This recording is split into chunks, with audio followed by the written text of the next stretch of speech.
guys, welcome back to another video. So in this video I'll show you how to make some watt candles. So material needed is some oil and some water, some shells, some glitter. Glitter is not compulsory, you can just use it to decorate, and shells are also not compulsory. I put it to decorate it.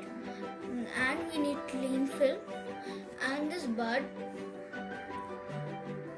cotton bud, and this.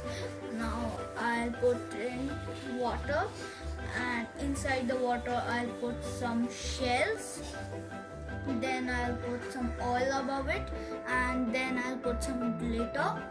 Then I'll take some plain film, cut a circle out of it, and take a cotton bud and put it inside it, and then like this put it over here, and it's ready. So now we light it up.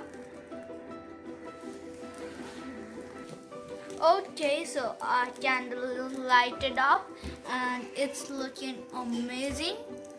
Okay, so our candle is lighted up, and you also make this candle and share your images with me on my Telegram, and view me on my latest updates in my Telegram group and my website, and like, share and subscribe all of my channels, and celebrate the festival of lights. It means Diwali. Bye.